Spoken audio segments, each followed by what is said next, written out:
कार्यालय के हमारे मंत्री वरिष्ठ नेता अशोक बजाज जी, मीडिया के प्रभारी हेमंत पानीग्राही उपस्थित हैं। मैं आप सबका स्वागत करता हूं।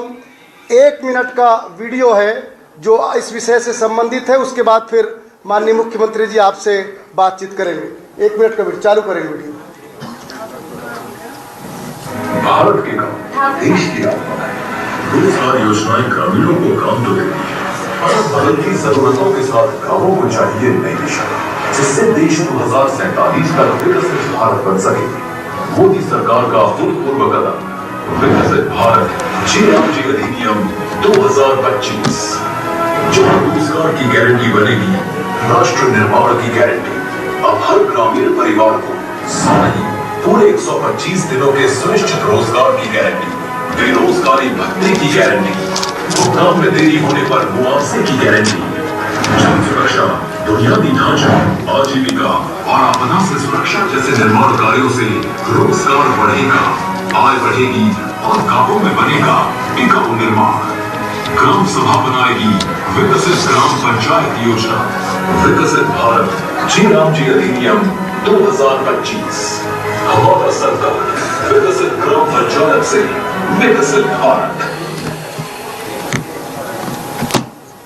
ये जो महत्वपूर्ण विधेयक देश के प्रधानमंत्री माननीय नरेंद्र मोदी जी ने देश के सामने प्रस्तुत किया है, जो भारत की ग्रामीण परिवेश को आमूलचूल परिवर्तन करके जो लक्ष्य 2047 का है कि हम विकसित भारत बनेंगे, उस दिशा में ये महत्वपूर्ण कानून है। मैं हमारे बीच में रमेश ठाकुर जी भी उपस्थित हैं। मैं हमारे माननीय मुख्यमंत्री जी से आग्रह करता हूं कि इस महत्वपूर्ण कानून के विषय में जो है आप सबसे चर्चा और विषय रखेंगे। आदरणीय विष्णुदेव साय जी, हमारे प्रदेश के यशस्वी मुख्यमंत्री। दबाना पड़ेगा इसको। चल रहा है, आ जाएगा।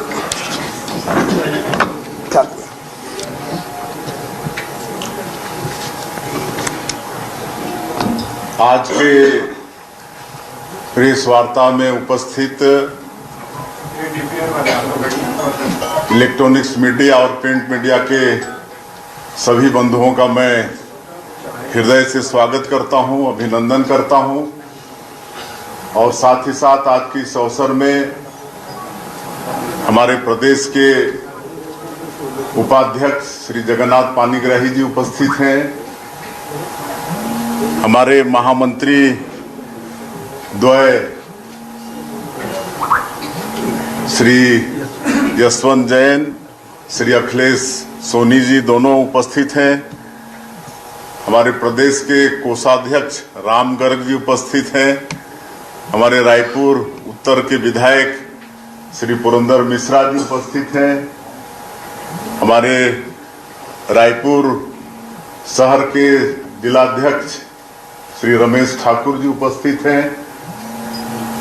मीडिया के प्रभारी हेमंत पानीग्राही जी उपस्थित हैं। हमारे कार्यालय मंत्री अशोक बजाज जी उपस्थित हैं और सभी कार्यकर्ता बंधुओं का भी मैं हृदय से अभिनंदन और स्वागत करता हूं। और नवीन कैलेंडर वर्ष की आप सभी लोगों को बहुत बहुत बधाई, शुभकामनाएं। वर्ष 2026 सबके लिए मंगलमय हो। आज का एक प्रेस कॉन्फ्रेंस विकसित भारत जी राम जी अधिनियम 2025 को लेकर है। और आप सभी जैसे जानते हैं कि माननीय प्रधानमंत्री जी के लिए गरीब, किसान और मजदूर सर्वोच्च प्राथमिकता में है। वर्ष 2014 में जब पहली बार वो देश के प्रधानमंत्री बने तो मेरा भी सौभाग्य था कि राज्य मंत्री के रूप में उनके मंत्री परिषद में था। और पहले ही दिन उन्होंने देश के पार्लियामेंट में जो उद्बोधन दिया उसमें उन्होंने कहा था कि हमारी ये सरकार गरीबों के लिए समर्पित रहेगी, गरीबों के लिए काम करेगी। और आज आप उनका 11 वर्षों का कार्यकाल देख रहे हैं।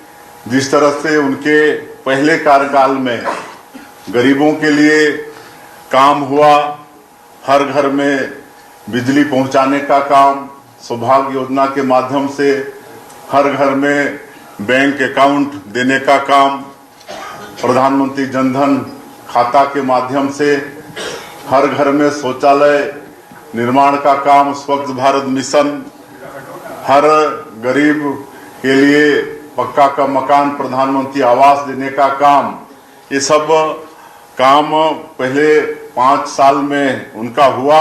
और आज 11 वर्षों में उनकी कार्यशैली को हम देखेंगे, उनकी जो उपलब्धि है उसको देखेंगे तो निश्चित रूप से गरीब किसान और मजदूर के प्रति उनकी प्रतिबद्धता साफ झलकती है।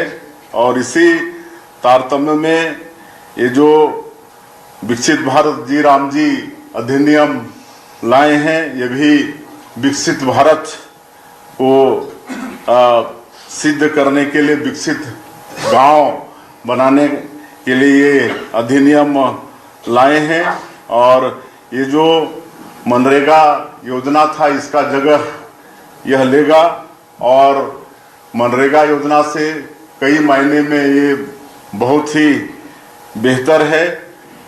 एक तो मनरेगा में 100 दिन का रोजगार उपलब्ध कराने का था, जिसको इसमें बढ़ाकर 125 दिन किया जा रहा है। अब 125 दिन का काम लोगों के लिए सुनिश्चित हो रहा है, तो उनका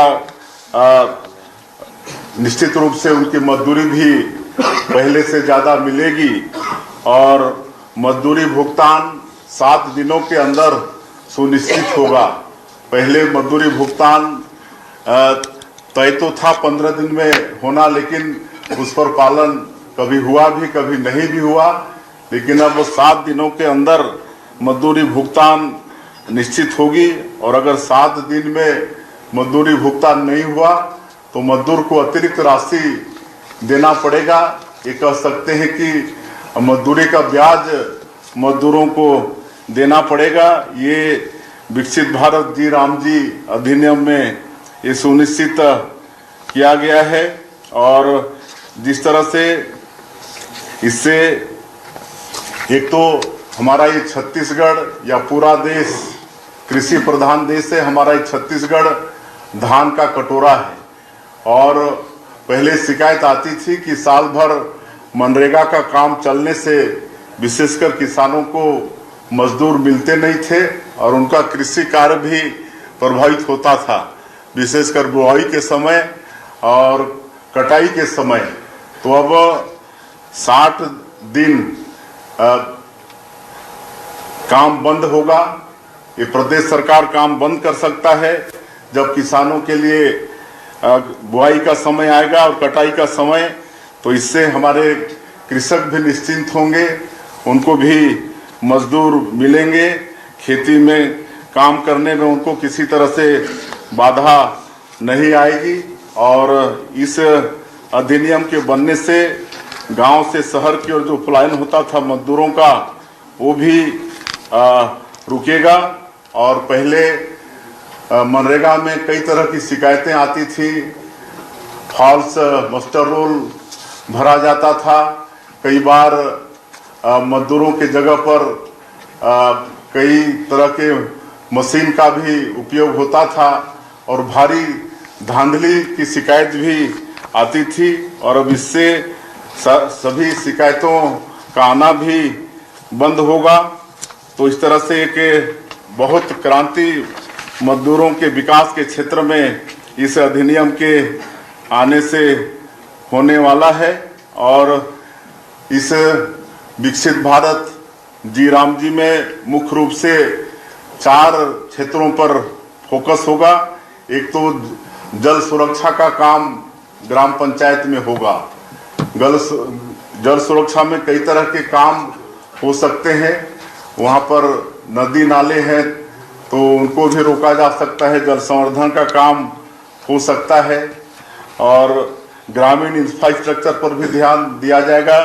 कई तरह के जो अधोसंरचना के काम होंगे उसमें भी बढ़ोतरी होगी और जलवायु विशेषकर बाढ़ आपदा वगैरह में जो नुकसान होता है लोगों को, कई बार नदी वगैरह है तो उसमें कटाव हो जाता है, फसल की बर्बादी भी होती है। तो ये भी मनरेगा में मनरेगा के जगह पर ये जो विकसित भारत जी राम जी अधिनियम आया है, इस पर इन 4 क्षेत्रों पर विशेष ध्यान दिया जाएगा और गांव में कृषि, पशुपालन, मछली पालन, कौशल विकास, इस पर भी विशेष काम इस अधिनियम से होगा। पीएम गति शक्ति को भी इसमें मजबूती मिलेगी। पीएम गति शक्ति जैसे गांव में कई बार क्या होता है, कहीं पर कुछ काम हुए हैं, जैसे पानी का ही पाइप गया है और फिर रोड बनना है तो पाइप कई बार उखाड़ना पड़ता है। तो इस तरह से अब सामूहिक गति शक्ति को प्राथमिकता देते हुए एक साथ काम होगा ताकि इस तरह से पाइप वगैरह उखाड़ने नहीं पड़े। और अब जो प्रशासनिक व्यय इसमें 6% से बढ़ाकर 9% किया जा रहा है। जो रोजगार सहायक वगैरह होते हैं उनको पहले 6% उनको ऊपर में खर्चा होता था, अब 9% खर्चा होगा तो उनकी जो मानदेय वगैरह है वो भी बढ़ेगा। और आप समझ सकते हैं कि उनको अगर ज़्यादा पैसा मिलेगा तो वो ज़्यादा मतलब ध्यान देकर काम करेंगे, तो इसमें ये भी लाभ होने वाला है। और इस तरह से महिलाओं को भी विशेष जो महिला स्व सहायता समूह हैं गांव में, उनको भी रोजगार देने का काम इस